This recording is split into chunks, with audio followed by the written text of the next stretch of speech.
میں ایک واقعہ آپ کو سناتا ہوں جو خود میرے ساتھ پیش آیا. میرے پاس کئی سال پہلے کی بات ہے، جرمنی سے ایک صاحب کا میرے پاس خط آیا اور انہوں نے اپنا حال یہ لکھا کہ میں پاکستان میں تھا اور وہاں سے پھر میں روزگار کی تلاش میں جرمنی آ گیا. جرمنی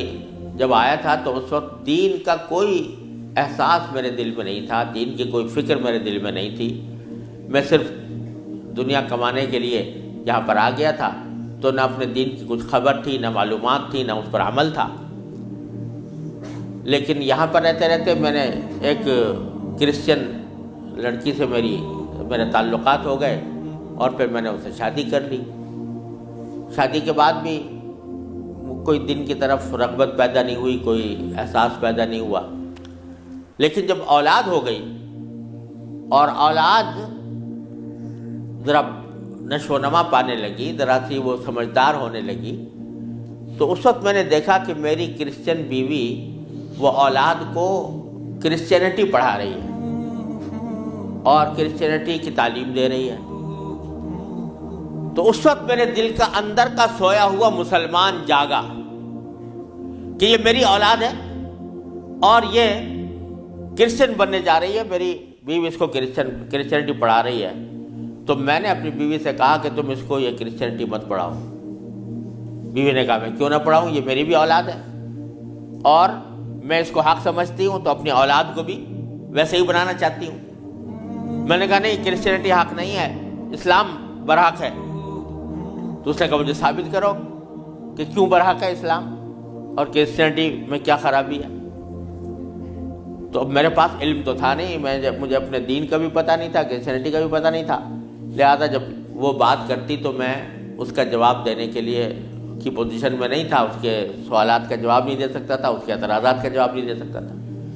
تو میں اس مشکل میں ہوں کہ میری اولاد وہ میری بیوی کی تعلیم و تربیت کے نتیجے میں کرسچن بننے جا رہی ہے اور میرے دل پر آرے چل رہے ہیں، میں کچھ کر نہیں سکتا. تو آپ مجھے کوئی طریقہ بتائیے. یہ خط میرے پاس آیا تو میں نے اللہ تبارک و تعالیٰ سے دعا کی کہ اللہ کوئی ایسی تدبیر اس دل میں ڈال دیجیے کہ جس سے اس بیچارے مسلمان کی مشکل حل ہو. تو میں نے اس کو لکھا کہ ایک تو میری کتاب ہے واٹ از کرسچینٹی کے نام سے، جس میں کرسچینٹی کے بارے میں تفصیل ہے. تو وہ کتاب میں نے بھیجی اور ساتھ میں اس سے کہا کہ آپ اپنی بیوی سے بحث کرنا بند کر دیں، کیونکہ بحث کرنے سے کچھ فائدہ نہیں ہوگا. آپ کو خود معلومات نہیں ہے اور بحث کرنے سے ویسے بھی فائدہ نہیں ہوتا. جب بحث مباحثہ شروع ہوتا ہے تو ہر ایک آدمی چاہتا ہے دوسرے کو زیر کر دے، اس سے کوئی خاص فائدہ نہیں ہوتا. تو آپ بحث کرنا تو بند کر دیں، البتہ ان کو دو باتوں پر آمادہ کر لیں. ایک بات تو یہ کہ اس سے یہ کہیں کہ بھئی خدا کو تم بھی مانتی ہو اور میں بھی مانتا ہوں، اور یہ بھی مانتی ہو کہ خدا سے دعا کی جاتی ہے. تو آؤ ہم دونوں بیٹھ کر یہ دعا کریں، اکٹھے بیٹھ کر یہ دعا کریں کہ یا اللہ اگر اسلام برحق ہے تو ہمارا سینہ اسلام کے لیے کھول دیجئے، اس پر عمل کی توفیق عطا فرمائیے. اور اگر کرسچینٹی برحق ہے تو پھر کرسچینٹی کے اوپر ہمارا دل کو مطمئن کر دیجئے. دونوں مل کے یہ دعا کیا کریں. ایک تو اس بات پر اس کو آمادہ کریں، دوسرے اس بات پر آمادہ کریں میں کتاب بھیج رہا ہوں کہ وہ کتاب کا مطالعہ کر لیں. میں نے یہ لکھ تو دیا، اللہ تعالیٰ سے دعا بھی کی کہ اللہ میں نے لکھ تو دیا ہے، اس کو مؤثر و مفید بنا دیجئے. کچھ عرصے کے بعد اس ساتھی کا خط آیا. اس نے لکھا کہ الحمدللہ میری بیوی نے آپ کی دونوں باتیں تو مان لی ہیں اور کہا کہ یہ دعا بھی کروں گی اور یہ کتاب بھی پڑھوں گی، لیکن ابھی کوئی فرق نہیں آیا، معاملہ جوں کا توں ہے. تو میں نے پھر ان کو خط لکھا کہ آپ گھبرائیں نہیں اور اس عمل کو جاری رکھیں، دعا کرتے رہیں، تو گھبرائیں نہیں. اس کے کچھ عرصے کے بعد ان کا خط آیا میرے پاس. اس میں انہوں نے لکھا کہ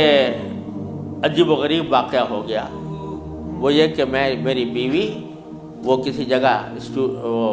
کوئی ڈگری کورس کر رہی تھی، اس سلسلے میں یونیورسٹی گئی، اور یونیورسٹی سے واپس آتے ہوئے ہم دونوں واپس آ رہے تھے، وہ گاڑی ڈرائیو کر رہی تھی، میں اس کے برابر میں بیٹھا ہوا تھا، تو اچانک اس نے گاڑی ایک جگہ روک کر اور اس نے اپنا سر اسٹیئرنگ کے اوپر جھکا لیا اور بے تحاشا رونے لگی۔ میں سمجھا کہ خدا نہ کرے اس کے اوپر کوئی دل کا دورہ پڑا ہے یا کوئی تکلیف ہوئی ہے، تو میں پریشان ہوا۔ میں نے پوچھا کیا بات ہے، تو روتے روتے اس سے بولا نہیں جا رہا تھا۔ بمشکل جب میں نے بار بار پوچھا تو اس نے ایک جملہ کہا کہ میں اور کوئی تکلیف نہیں ہے، بس مجھے تم مسلمان بنا دو، اسلام میں قبول کرنا چاہتی ہوں۔ کہتے مجھے اپنے کانوں پر اعتبار نہیں آیا کہ یہ وہی عورت ہے کہ جو اتنی شدت کے ساتھ مجھ سے بحث کیا کرتی تھی، اور اب یہ کری کہ میں نے کیا کہا، تو بار بار میں نے اس سے پوچھا تو اس نے کہا کہ نہیں، میں سچ کہہ رہی ہوں کہ مجھے مسلمان ہونا ہے، تو مجھے کہیں لے جا کر مجھے مسلمان بناؤ۔ میں پھر اس کو فوراً اسلامی سینٹر میں لے گیا، وہاں جا کے اس نے کلمہ شہادت پڑھا، مسلمان ہوئی، اور اس نے خط میں لکھا تھا کہ یہ اتفاق سے یہ دن رمضان کا تھا، اور آج پہلا موقع ہے کہ ہم دونوں نے سحری میں اٹھ کر ہم دونوں نے اکٹھا روزہ رکھا ہے، اور آپ کو خط لکھ رہے ہیں، اور دوسرا خط میری بیوی کی طرف سے ہے۔ تو دوسرا خط اس کے ساتھ تھا اس کی بیوی کی طرف سے، اور اس نے مجھے لکھا تھا کہ میں آپ کا شکریہ ادا کرتی ہوں کہ آپ نے مجھے ایک ایسا طریقہ بتایا جس کے ذریعے اللہ تبارک و تعالیٰ نے مجھے ہدایت عطا فرمائی۔ تو یہ میرے خود اپنے ساتھ پیش آیا ہوا واقعہ ہے۔ اللہ تعالیٰ سے اگر ہدایت مانگی جاتی ہے وہ دعا رد نہیں ہوتی۔ یعنی بہت سی دعائیں جو ہم دنیا کے لیے مانگتے ہیں کہ یا اللہ ہمارا روزگار لگ جائے، ہماری دولت میں اضافہ ہو جائے، اس میں ضروری نہیں کہ اللہ تبارک و تعالیٰ وہی چیز دے دیں جو آپ نے مانگی ہے، اس لیے کہ بعض اوقات اللہ تعالیٰ کے علم میں ہوتا ہے کہ یہ چیز اس کو دیں گے تو اس کے لیے نقصان دہ ہوگی، کوئی اور چیز دے دیتے ہیں، اس سے اچھی چیز دے دیتے ہیں۔ بعض مرتبہ آدمی مانگتا ہے کہ مجھے میری دولت میں اضافہ ہو جائے، لیکن اللہ تعالیٰ جانتے ہیں کہ اس کی دولت میں اضافہ ہوگا تو پتہ نہیں یہ کس وادی میں جا کے گرے گا، لہذا وہ نہیں دیتے اس کو، لیکن دعا کا ثواب اس کو دے دیتے ہیں۔ اسی طریقے سے بعض اوقات دنیا کے بارے میں اگر یہ ہو کہ بھئی اللہ میاں مجھے محسن فرض کرو کہ بیمار ہے تو شفا مل جائے، تو بیماری کے اندر بعض اوقات اللہ تعالیٰ جانتے ہیں کہ اس کا بیمار رہنا ہی اس کے حق میں زیادہ فائدہ مند ہے، تو وہ بعینی ہی وہ چیز نہیں دیتے لیکن اس سے اچھی چیز عطا فرما دیتے ہیں۔ یہ اللہ تبارک و تعالیٰ کی سنت ہے دنیاوی چیزوں کے بارے میں۔ لیکن اگر کوئی ہدایت مانگے سچے دل سے، یا اللہ مجھے ہدایت دے دے، یا اللہ مجھے سیدھے راستے پر چلنے کی توفیق دے دے، یا اللہ میری اولاد کو سیدھے راستے پر چلنے کی توفیق دے دے، تو یہ دعا رد نہیں ہوتی، اور یہ دعا ضرور قبول ہوتی ہے بشرطے کہ مانگنے والا ہو، سچے دل سے مانگے، خشوع کے ساتھ مانگے، اللہ تعالیٰ سے مانگنے کے انداز میں مانگے، تو اللہ تبارک و تعالیٰ وہ دعا رد نہیں فرماتے۔ بلکہ میرے شیخ حضرت عارفی رحمۃ اللہ علیہ فرمایا کرتے تھے کہ اپنے اللہ میاں سے جب کوئی مانگو تو مچل کر مانگا کرو، یعنی اپنے اللہ میاں سے باتیں کیا کرو، کہہ دیا کرو یا اللہ یا تو مجھے ہدایت دے دیجئے ورنہ آخرت میں مجھ سے مواخذہ نہ فرمائیے گا، یا تو مجھے ہدایت دے دیجئے، گناہوں سے بچا لیجئے، اپنی نافرمانیوں سے بچا لیجئے، یا پھر آخرت میں میری گرفت نہ فرمائیے گا۔ تو بندہ جب اس طرح مانگتا ہے تو اللہ تبارک و تعالیٰ ضرور عطا فرماتے ہیں، ہدایت ملتی ہے، اور ساتھ ساتھ یہ کہ وہاں پر آپ کے لیے ایک عذر ہو جاتا ہے کہ یا اللہ میں نے تو آپ سے مانگا تھا اور کہا تھا کہ مجھے ہدایت دے دیجئے، میرے گناہ چھڑوا دیجئے مثلا۔ تو آدمی اپنی سی کوشش کرے اور باقی کام کے لیے دعا کرے، صرف دعا بھی کافی نہیں ہوتی، اپنی سی کوشش بھی ضروری ہے۔ جیسے میں نے وہ یہ مثال دی تھی تو میں نے ساتھ میں اس کو کتاب بھی دی تھی، ایسا نہیں کہ صرف دعا ہی پر اکتفا کرے بلکہ تھوڑا سا طلب اس کے اندر پیدا ہو، کہ طلب بھی ہو، طلب ہو